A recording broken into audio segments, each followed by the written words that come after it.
Le conseil municipal de ce jour que je déclare ouvert comporte 5 points. Le procès verbal de la séance du 30 juin dernier, l'aménagement d'un trottoir rue Saint-Étienne, acceptation d'un devis et demande de subvention. On parlera de vidéosurveillance et d'un nouveau plan de financement, de la transmission par voie électronique des actes administratifs et du rapport annuel sur le prix et la qualité du service public d'assainissement. Petite information en préambule, j'avais évoqué la possibilité de discuter aujourd'hui de l'aménagement de la forêt pour l'année prochaine et pour les années suivantes. Il se trouve que l'ONF, à l'heure qu'il est en train de parfaire le dossier, qu'il sera bien évidemment d'abord présenté en commission de la forêt et ensuite en conseil municipal courant octobre ou novembre lorsqu'on aura tous les éléments en notre possession. Voilà, donc l'ordre du jour avec le point numéro 1 pour démarrer, procès verbal de la séance du 30 juin 2021. Il y a des remarques à faire sur ce procès verbal.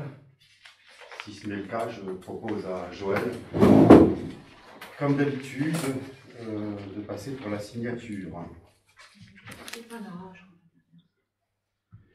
Pendant qu'elle passe, je vous propose...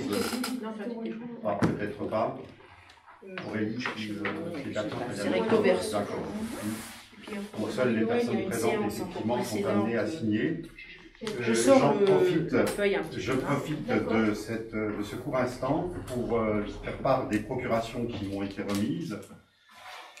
Daniel Muller a donné procuration à Katia Muller, alias Frédéric à Francis Evel et Sylvie Spresnik à Frédéric Vert. Voilà les 3 procurations de cette séance.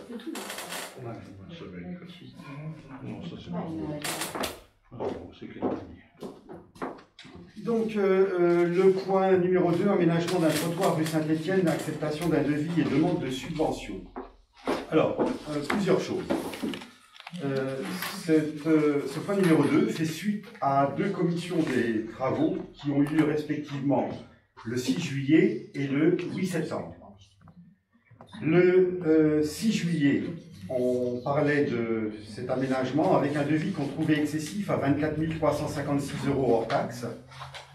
Petite précision d'emblée, c'était un premier devis qui était fait sur une longueur, Francis, je te regarde parce que c'est toi qui avais été sur place, de 100 mètres. Et au moment de ce premier devis, c'est vrai que se posait la question, je crois que devant chez Madame Fédic, il y a déjà une partie enrobée, mais par contre, Fédic Jean-François, lui, il a encore de l'herbe jusqu'au bord de la chaussée. Donc le premier devis, pour 100 mètres de longueur, à 24 356 €.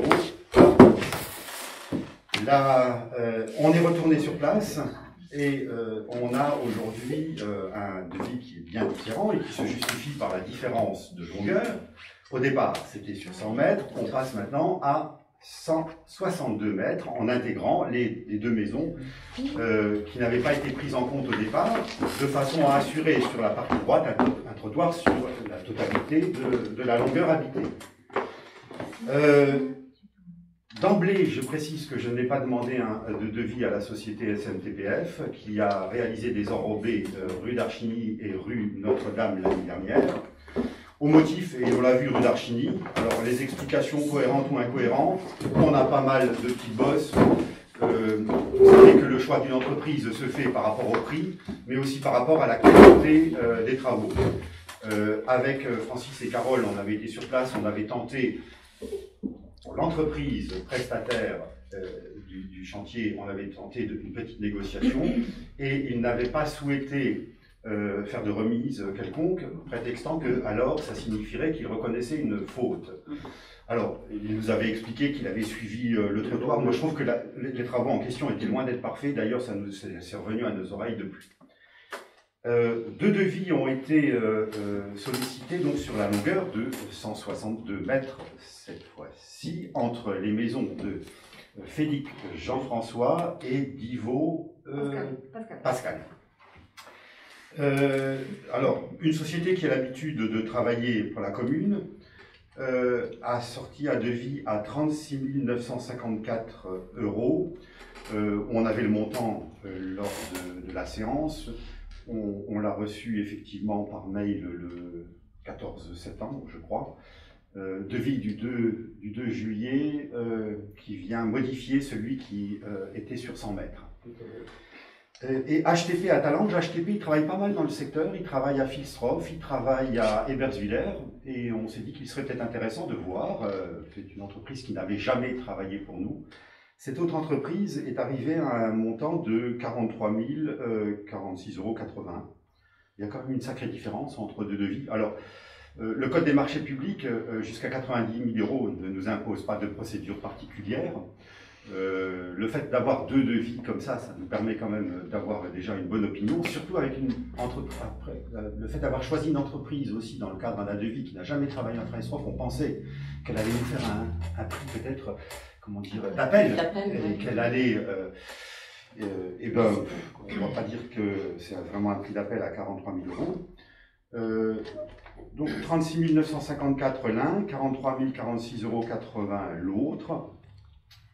Donc la commission avait retenu le devis le moins élevé, évidemment, la commission du 8 septembre.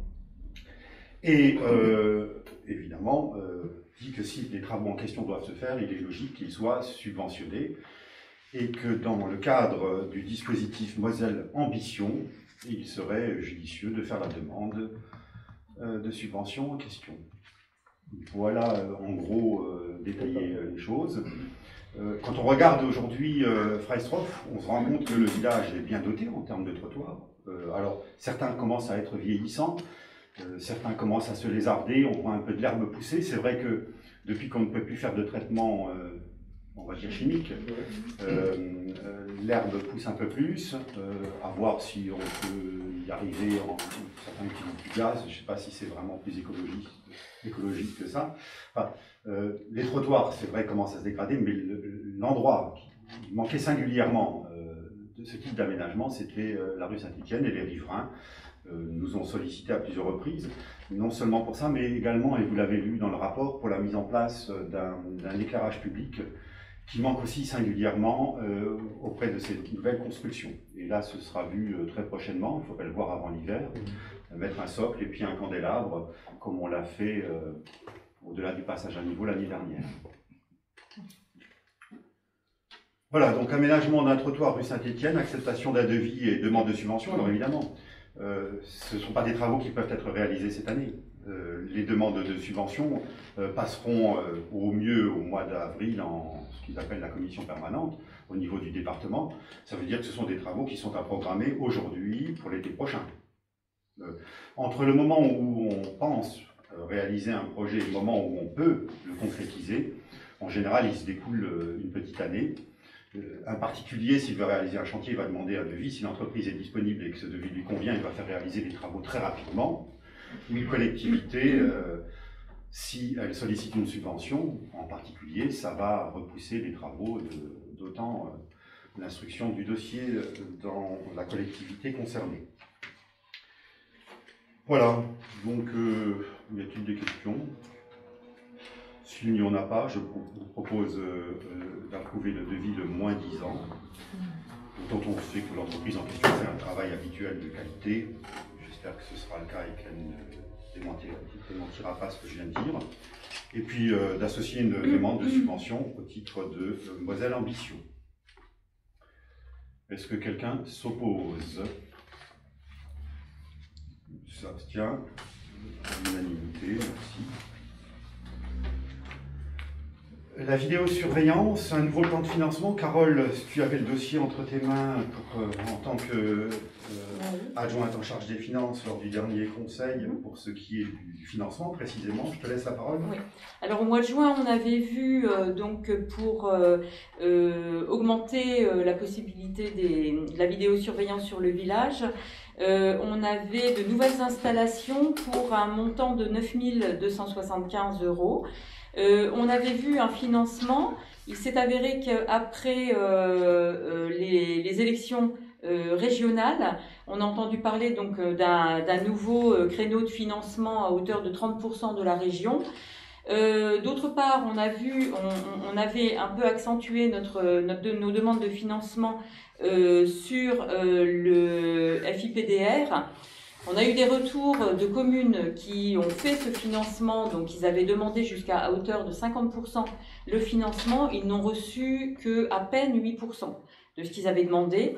Donc on a préféré un petit peu proposer de changer ce financement, de ne pas mettre tous nos œufs dans le même panier. Et donc on partirait sur 30% de demande de financement par la région. Donc, comme nous, on intègre en fait une extension du dispositif de vidéosurveillance, puisqu'on en a déjà une, on ne peut demander que 30% de financement, à savoir que les nouvelles communes qui, eux, n'ont pas encore de vidéosurveillance peuvent demander un financement jusqu'à hauteur de 50%, ce qui ne sera pas notre cas. Donc, on aurait 30% par la région. On peut demander également au DETR, donc par le biais de la sous-préfecture, 30 autres % de subventions, et on redescendrait, puisqu'on peut demander un subventionnement jusqu'à hauteur de 80% de la valeur des travaux. Donc il nous resterait une tranche de 20% pour demander au FIPDR, auquel cas, si on reçoit les 10% qu'ils ont accordés ces derniers mois, on aurait déjà 70% de ces travaux financés, et le reste serait à charge sur fonds propres de la commune. Voilà. Tu viens de dire quelque chose d'intéressant qui m'interpelle. Pour une fois. Je ne me permettrai pas devant la caméra, mais c'est vrai que c'est le genre de choses qu'il m'arrive de te dire en aparté. Carole, si tu viens de dire que ce dispositif à côté ne donnerait que 10%, pourrait passer à 40% la DETR, 30, 40 et 10. Je ne vois pas pourquoi on aurait plus que les autres communes. Oui, on peut redescendre à 10% et oui, on monte 40% sur les DETR. Oui, je pense que ce serait plus judicieux comme ça. Et si ça va pour tout le monde. Et c'est vrai ce que tu viens de dire, tous les œufs ne sont pas mis dans le même panier. Ouais. Si l'un des dispositifs devait ne pas subventionner, on aura au moins les deux autres. Ouais. Bon, partant du principe quand même que le dossier en question, il faudra le déposer très rapidement au niveau de la région, parce que j'ai vu dire qu'il y avait une enveloppe qui était attribuée, oui, et que dès lors que celle-ci s'était tarie, voilà, il n'y aurait plus rien à donner. Oui. C'est ce que le maçon m'a dit. Hein, il faut... Jean-Louis Masson. Oui, Jean-Louis. Par contre, au niveau départemental, la subvention serait en début d'année. Au niveau de la DETR, ouais, ça c'est de l'État. Oui. Qui passe par la sous-préfecture. Alors c'est là qu'ils vont l'instruire avec des accords de subvention qui vont arriver au printemps. Oui. Ils nous ont dit que pour 2021, c'était déjà clos. Donc on est obligé d'en reparler en conseil municipal à partir du moment où on sollicite les subventions, il faut une validation du conseil. Du conseil. Pour une dépense, c'est logique, c'est parfois bizarre que pour demander une subvention, il faille passer par une validation du conseil municipal parce que ça ne peut être qu'un plus. Mais bon, il faut quand même que ce soit approuvé ici. Voilà, donc en fait, on part sur la DETR à 40%, la région 30%, et on descendrait donc FIPDR à 10%, puisque grosso modo, c'est ce qu'ils ont accordé jusqu'à présent. Donc pour une subvention à hauteur de 80% des travaux. Est-ce que quelqu'un est contre cette présentation? Qui s'abstient? Alors je vous remercie pour la validation. Transmission des actes administratifs par voie dématérialisée. La sous-préfecture nous demande, nous propose en tout cas, nous demande, c'est le conseil qui est souverain et c'est lui qui décide, mais nous suggère fortement, disons, cette transmission par voie dématérialisée de passage des délibérations. Et après chaque conseil municipal, il va falloir aller à la sous-préfecture. Les personnes vont mettre le cachet de validité après avoir vérifié leur validité, comme son nom l'indique. Les arrêtés du maire sont aussi transférés en sous-préfecture et nécessiteraient donc cette nouvelle voie dématérialisation, ça veut dire par... je sais que Marie-Noël, c'est un terme qu'elle n'aime pas beaucoup, mais on l'a compris par transmission informatique. Le compte administratif, le budget, tous les documents budgétaires qu'on peut avoir celui où on approuve le taux des taxes, etc. Tous ces documents-là peuvent être transmis donc par informatique directement en sous-préfecture. Nous ne mettons pas la charrue devant les bœufs et nous n'avons donc pas retenu de prestataire encore aujourd'hui qui pourrait nous assurer cette transmission. Nous avons simplement en notre possession actuellement 2 devis que Joël a sollicités.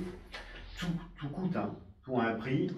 Là, ce que je peux simplement vous dire, c'est que la mise en place de ce système coûterait 509 €, c'est le montant le moins élevé, j'en ai un autre à 675, mais je pense qu'on va peut-être pas s'arrêter là. On a un devis à 509 € pour la mise en place la première année, et ensuite on appelle un abonnement pour continuer et réaliser ça à 250 € par an, hors taxe à chaque fois. Je ne pense pas qu'on gagnera beaucoup d'argent, on va peut-être essayer de gratter un petit peu et voir ce que d'autres prestataires peuvent nous proposer. Une délibération type vous a été donnée avec la convocation de ce jour. Je la lis avec vous. Vu la loi numéro 2004-809 du 13 août 2004 relative aux libertés et responsabilités locales, vu le décret 2005-324 du 7 avril 2005 relatif à la transmission par voie électronique des actes des collectivités territoriales soumis à contrôle de légalité et modifiant la partie réglementaire du Code général des collectivités territoriales, vu le Code général des collectivités territoriales et notamment ses articles L 2131-1 et L 2131-2, considérons ou non, hein, c'est la décision qu'on va prendre, que la commune souhaite s'engager dans la dématérialisation de la transmission de ces actes soumis au contrôle de légalité à la préfecture. Considérant qu'après une consultation dans le cadre du Code des marchés publics, alors ça n'a pas été fait, comme je l'ai dit, je ne mets pas la charrue dans les bœufs, donc d'abord on accepte ou non la transmission sous cette forme dématérialisée, et ensuite on choisira le prestataire, et vous nous faites évidemment confiance pour choisir le mieux disant, on a envie de dire le moins disant, pour ce genre de choses. Le conseil municipal, après en avoir délibéré, décide ou non de procéder à la télétransmission des actes pour contrôle de légalité, donne son accord pour que le maire signe le contrat d'adhésion au service, alors on n'a pas retenu, donne son accord pour que le maire signe le contrat d'adhésion, tout simplement, et donne son accord pour que le maire signe la convention de mise en œuvre de la télétransmission des actes soumis au contrôle de légalité avec la sous-préfecture de Forbach-Moselle, représentant l'État à cet effet. C'est une délibération type qui nous a été transmise par la sous-préfecture et qui est donc soumise à votre approbation ou non aujourd'hui. J'ai entendu qu'une phrase sera enlevée, c'est celle qui consiste à dire qu'on a déjà retenu le prestataire, parce que avant de retenir le prestataire, je pense qu'ils feront décider ou non de faire. Ce qui n'est pas illogique. Des questions sur la transmission? Bon, je suis vraiment désolé, c'est un peu un petit conseil, hein, où finalement les débats se réduisent à peu, et forcément dans la mesure où ce sont des choses qui nous viennent de l'État. Mais malgré tout, est-ce que quelqu'un s'oppose à cette transmission par voie dématérialisée? Est-ce que quelqu'un s'abstient? À l'unanimité. Point numéro 5, SIAPB, rapport annuel sur le prix et la qualité du service public d'assainissement. J'imagine que c'est un document que vous avez lu en long, à large et en travers depuis la réception de l'invitation jeudi dernier. C'est un document qui n'a pas à être discuté ici. Il faut qu'il soit noté dans le registre des délibérations qu'il a été remis à l'ensemble des conseillers municipaux, ce qui est le cas. Ouais. Voilà, c'était le petit ordre du jour en question. Est-ce que vous avez des points sur lesquels vous souhaiteriez intervenir?